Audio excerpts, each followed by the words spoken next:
kecerdasan dan kita hati ini nuranimu, sama-sama Pak Faisal. 98. Ya, Pak Buka Faisal. hatimu, buka nuranimu.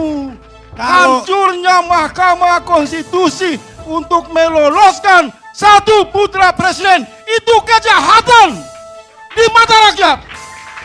Itu fakta. Untuk meloloskan satu putra presiden itu kejahatan. Itu kejahatan di mata rakyat.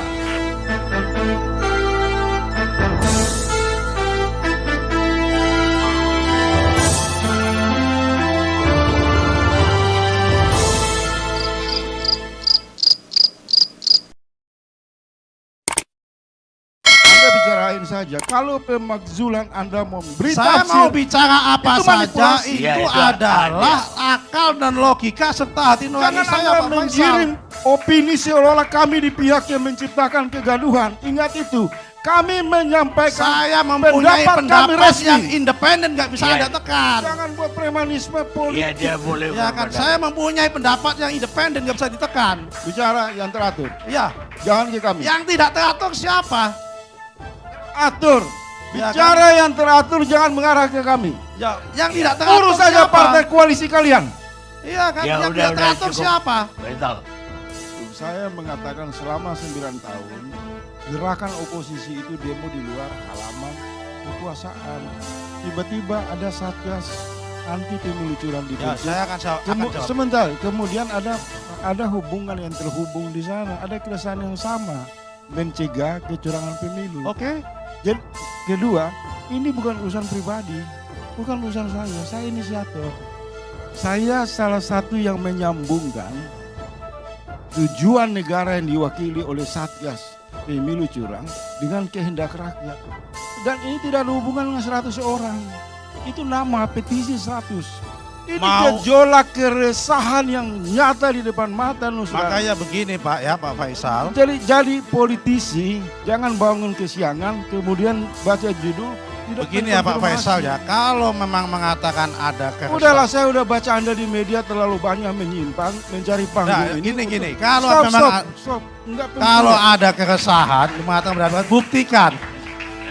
Anda tanya saya, Bukti. Satgas anti pemilu curang mengundang publik, rakyat, dan rakyat datang menyampaikan lewat saluran konstitusi. Silahkan. Anda bilang buat keonaran, Ya, menciptakan kegaduhan. Ya, makanya gini. Pikiran-pikiran itu harus dihentikan. Ini dialog rakyat dengan lembaga resmi, ketiga semua partai politik bungkam, DPR bungkam, ada satu pejabat negara. Oke. Membuka pintu, menghormati rakyat, mendengar keluhan. Keluhan itu adalah pemakzulan. Hal biasa saja, Mas. Ya makanya Di saya mana bikin huru hara? Di kalau mana Pak bikin Mahfud kekacauan? kalau Pak Mahfud MD membuat satgas anti kecurangan pemilu, silahkan Pak Mahfud Anda MD. ke sana, Anda sebagai bagian dari Nah, bidang sebentar. kekuasaan. Saya tadi Jangan udah ngomong. Saya Sebentar, tadi udah Mas. waktu Mas Anda Nusron, bicara saya diam ya. semalam saya sudah umumkan kepada partai politik dan pakar hukum. Kalau Anda anggota dewan merespon isu pemakzulan, saya perintahkan kalian yang digaji oleh rakyat bicarakan itu di gedung DPR. Bukan tempat di ruang opini publik. Karena itu namanya premanisme politik. Karena Anda meminta kami melalui prosedur dan mekanisme, kami datang melalui prosedur dan mekanisme. Anda juga harus taat mekanisme. Rapat di DPR, kumpulkan Golkar, fraksi-fraksi. Apakah suara rakyat ini hanya Faisal Assegaf atau seluruh rakyat Indonesia? Jangan bacot di ruang publik, Pak. Kalau memang Anda yakin bisa membuktikan Saya buktikan bahwa seluruh hancurnya rakyat Indonesia Nusron mengatakan- Wahid. Pak Buka Faisal, hati Pak- nuranimu, Nusron. Pak Faisal Nusron buka Wahid. akal kecerdasan dan Kita hati ini nuranimu, sama-sama Pak Faisal. 98. Yap. Soeharto jatuh pakar. Pada saat kita demo tahun 98, kita tidak pernah tahu pasal berapa. Mekanismenya seperti apa. Karena pada saat itu Soeharto mengendalikan seluruh organisasi strategi negara, termasuk DPR.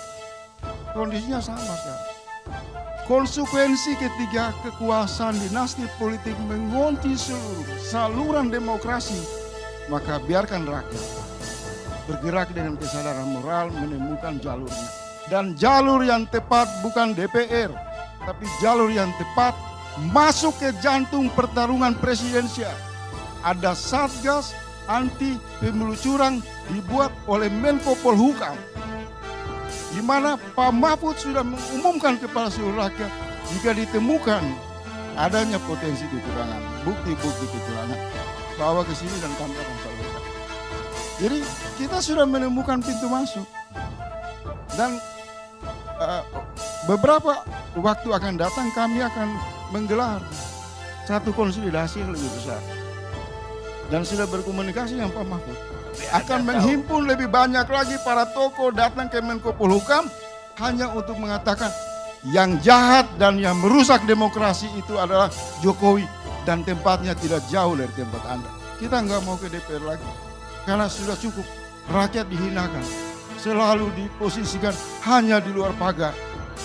Metode ini kita rubah karena ada pertarungan di jantung kekuasaan antara tanda kutip kepentingan Prabowo yang terlihat jelas menyandera Jokowi untuk demi melanggengkan tujuan satu putaran, dan Pak Mahfud di sana berdiri sebagai salah satu kandidat calon wakil presiden.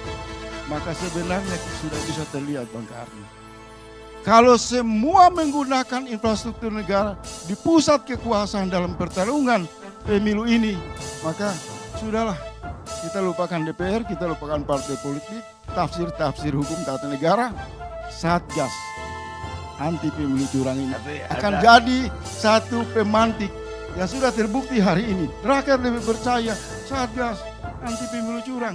Rakyat tidak percaya Nusron dengan partai politiknya. Rakyat nggak percaya pakar-pakar hukum. Ini bullshit, omong kosong, brengsek semua. Kalau urusan sudah menyangkut dengan kekuasaan, semua dipermudah. Tapi kalau urusan menyangkut rakyat, mereka bicara mekanisme, mereka bicara pasar. Saya mau tanya Pak Karni, ketika hancurnya Mahkamah Konstitusi, di mana pakar hukum berdiri di sana untuk mengatakan ini adalah penghinaan yang terbesar di negara ini. Maka oleh sebab itu, dalam kajian kami, ketiga kehancuran Mahkamah Konstitusi itu adalah deklarasi rakyat secara moral bangkit melawan kekuasaan Jokowi tanpa peduli dengan pasal, pakar hukum, politisi busuk yang hari-hari mereka hanya menipu rakyat dengan pasal demi melindungi dinasti politik Jokowi.